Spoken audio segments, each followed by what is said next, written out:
And we're live, so welcome back. We're going to keep going with some integration techniques, so still going off your PDF from earlier. Okay, you can see Nikita's just joining us now. Okay, so objectives today are to integrate functions by solving for x in terms of u and by completing a square and rewriting it into a form that could be solved using inverse trigonometric functions, which might not make sense just yet, but we'll take a look together. So on your packet from earlier, I'm going to start out on page 4 where it says completing a square. Oh,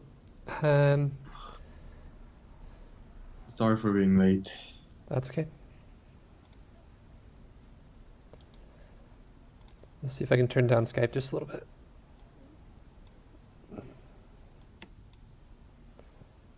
And turn up Zoom just a little bit too. Okay.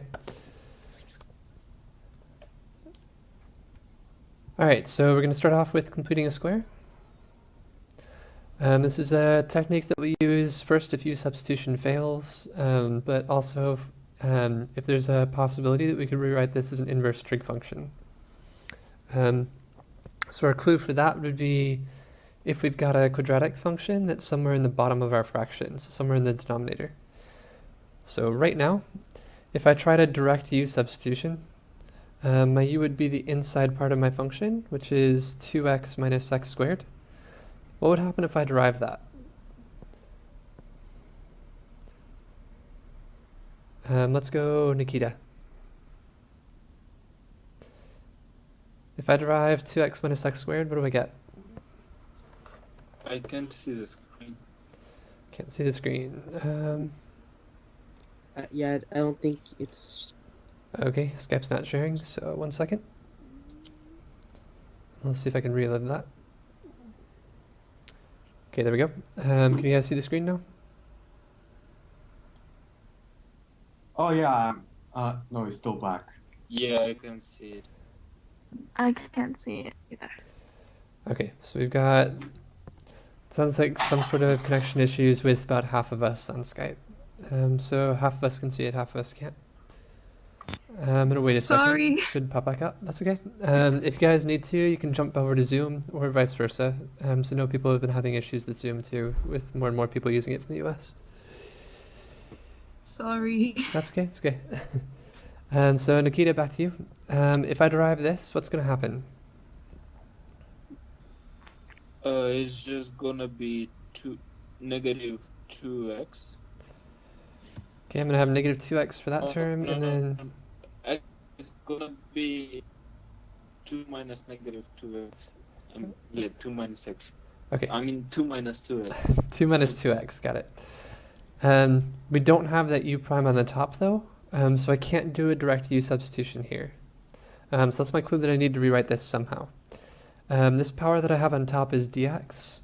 That's 1 less than half my power on bottom. So half of 2 is my power on bottom is 1. 1 less than that is 0. So right now I've got x to the 0 power dx. That's my clue that I'll need to use either an inverse trig function or complete a square somehow. If the power in the numerator is 1 less than half the power in the denominator. Okay, so what we're going to do is I'm going to complete a square using everything that's inside this square root. So again, to complete a square, what we're going to do is, first I'm going to factor out a negative 1 here so that I've got an x squared minus something. I want to get in the form x squared minus bx plus c. In order to get the plus c that we would need for a perfect square, I would divide b by 2 and square it. It would give me a perfect square that we can use to complete a square.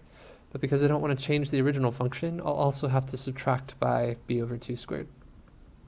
So here's what it looks like. For our first step here, I'm going to factor out this negative 1, so that gives me x squared minus 2x. And then in order to create a perfect square, my b right now is negative 2, so I'm going to divide by 2 and square it. So that's b over 2 squared is negative 2 over 2 squared is 1.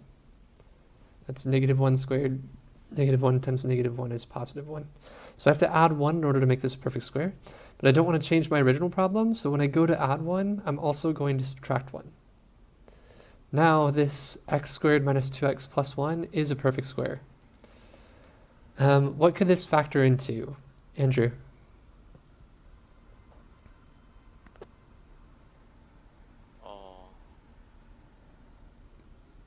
X minus 1 times x minus 1. Perfect. Okay, literally perfect is a perfect square, but x minus 1 times x minus 1 squared. Okay, so I've got x minus 1 squared here, minus 1. Now I can put my -1 back into this problem, and we'll see what we're left with. So I've got, if I factor my -1 back in, that'll change my signs. This will become +1 minus x minus 1 squared. Okay, so we're looking much better now. If I did a u substitution right now, then what would my u be? Eric? X minus. U is x minus 1. That means u prime would be dx. And then if this is an inverse trig function, again, we've got 1 less than half our power on bottom, so that's our clue for an inverse trig function. Then I should have an a squared as my constant here. So that means a squared is 1 or a is 1. Okay, so that leaves us with, we make our substitution. U prime or du is dx. So here's my u prime is dx, what I had on top. Our u is x minus 1. So anytime I see an x minus 1, I'm going to replace that with u. And my a is 1. Okay, I didn't replace that because I've got a general form for the arcsine of x that we had in our formula sheet. But if this was any other constant, then I would want to replace this with a squared. Okay, so when I integrate now, we're in the form for an inverse sine function. So this will be, for our formula, the integral of u prime over square root a squared minus u squared is equal to the arcsine of u over a plus c. Okay, so following that, our a is 1, our u is x minus 1. So this is the arcsine of u over 1 plus c is the arcsine of u plus c. And then u, we said, was x minus 1. So this will become the arcsine of x minus 1 plus c. Okay, I'm going to zoom out. Is there any questions on this one, completing a square?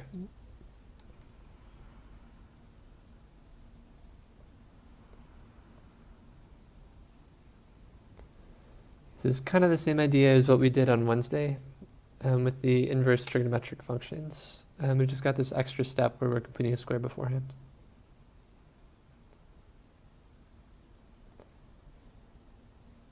Okay. Partial fractions we did last week, so I'm going to skip that and we're on to the last page on page 6, where we are solving for x in terms of u. So usually when we do a u substitution, we'll want our u prime, so that's something on the top of the fraction, to be 1 power less than a u. If we're doing an inverse trigonometric function, then we can be 1 less than half the power on bottom. But sometimes we've got a function where neither of that is true. Like this problem that I have here. My u, my inside part of this function, is 2x minus 5. That means my u prime would be the derivative of u is 2 dx. Okay, that's not the same power I have on the outside here. I've got x to the first power, not x to the 0 power. So what I'm going to do is I'm going to rewrite x in terms of u, and then we'll go back and plug it in. So let me see who I haven't called then yet. Niall, can you see the screen yet?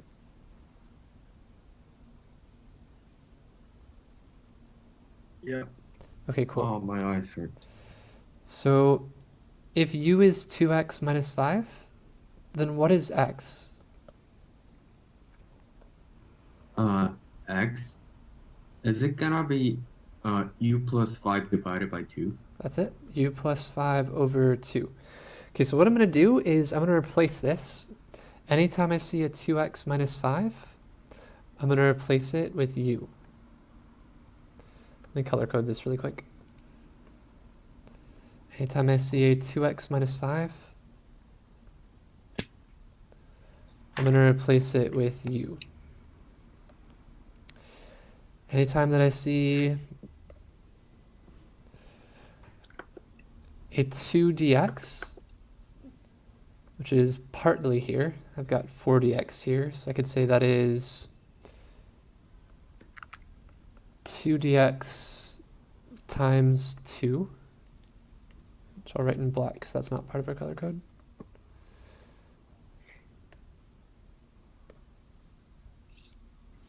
I can replace that with u prime.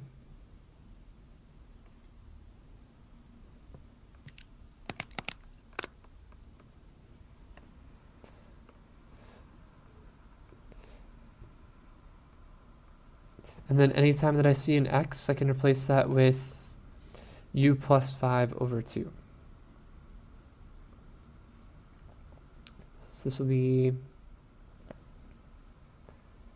u plus 5 over 2. Okay, so if I make all of those substitutions, then this would become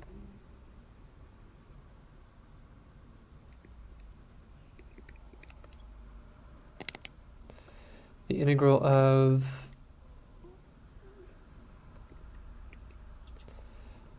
u to the 4th power times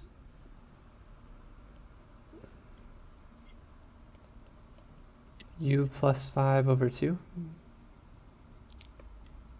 times u prime times 2.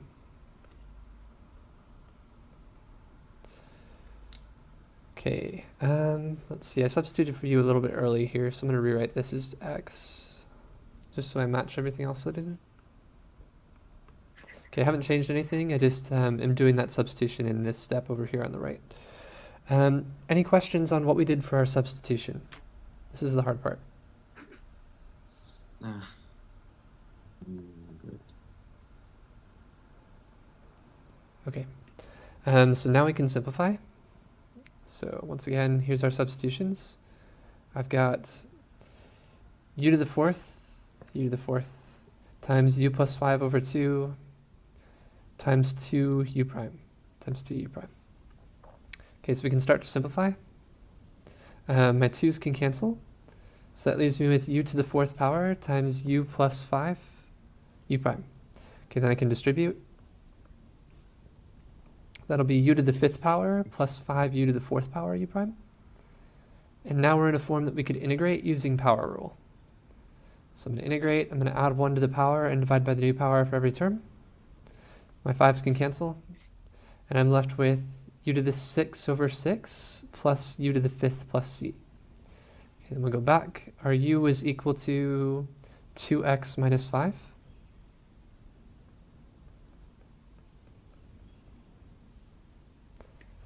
So if that's true, our final answer would be 2x minus 5 to the 6th power over 6 plus 2x minus 5 to the 5th power plus c. Zoom out here. Any questions on anything we did for this one?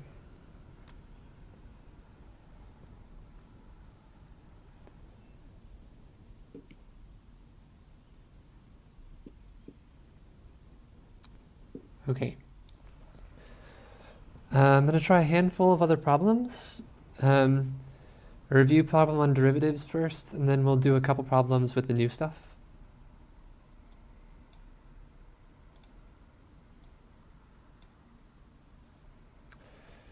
Okay, so got a slightly new notation I wanted to talk about really quickly because it comes up on our quiz for next week.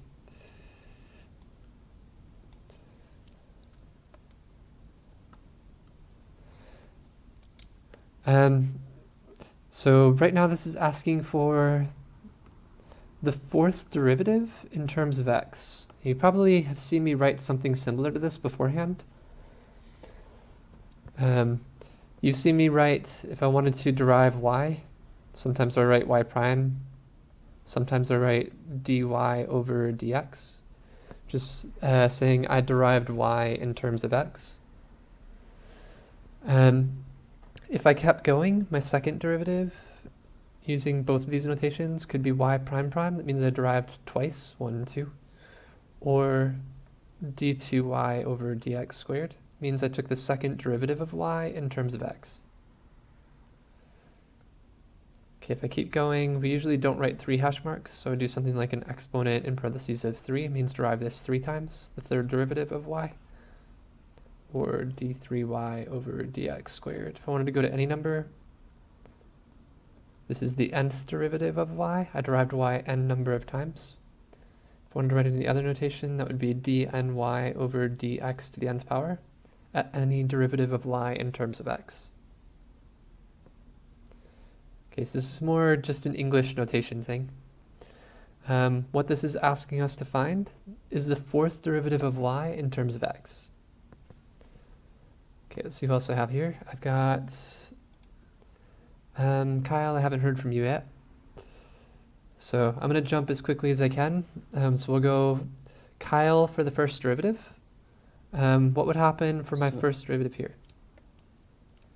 Negative 5x minus 4x minus 8x. Okay, negative 5x. Oh wait, no, minus 4, 3. 4x cubed. Okay, what's the last term? Minus 8x. Minus 8x. Okay, I'm going to jump to the next person. I've got Abby. Abby, can you see? Yes. Okay, let's go for the second derivative then. So what's our second derivative? Negative 20 cubic Okay, negative 20x cubed. minus 12 squared Okay, 12x squared. minus 8. Minus 8, perfect. Nikita, third derivative? So there's gonna be negative 60x squared minus 24x, and that's it. Perfect. Okay, so that last constant will go away. And then last one, my fourth derivative, Niall. Fourth derivative. So negative 120x negative 24. Awesome. Okay, so I want to do that for 2 reasons. Mainly just for this notation, because I know this is something we haven't really seen before. But also kind of to review our derivative rules. I know we've been doing a lot of integration stuff lately. So I am in a quiz at the end of next week. I'm looking at giving you guys the quiz Wednesday, and then taking it up. I think I'm going to give you guys all of spring break, actually. I might give you guys a quiz on Friday. That'll give us 1 extra review day. And then take it up at the end of spring break. It's kind of a work in progress, but do you guys feel like we need more time to review the inverse derivatives? Or do you guys feel like we should just take this and go?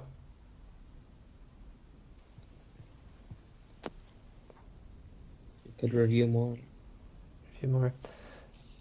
I've kind of got that sense from the homework too. We've had a lot over the past 2 weeks that's brand new. I agree. Okay. We're burning. Okay. So I'm gonna skip ahead and we'll do a couple more. Okay, let's do this one. I want to derive this in terms of x. So let's get our first derivative. Andrew, what's going to happen if I derive?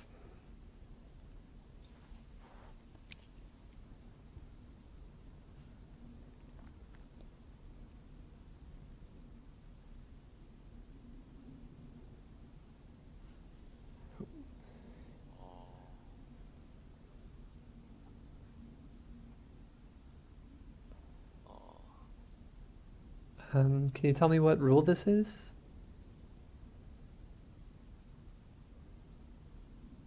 The division rule. I thought it was integration. Quotient rule, yeah. Okay, so we're deriving, not integrating. Write our rule really quick. So it will be tangent f prime times g prime over g squared. Okay. So,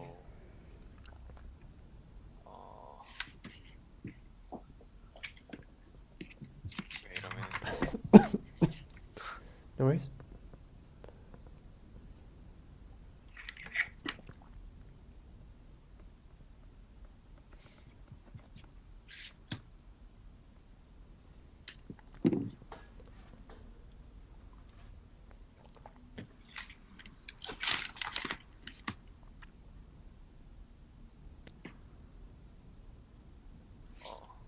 negative CSC squared x times tangent 5x to the fourth power Okay, negative.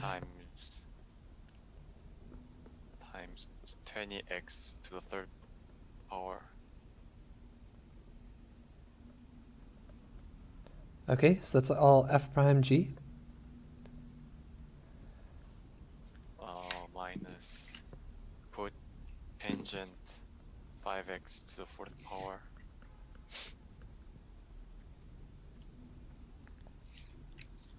times secant squared 5x to the third power times 15x squared.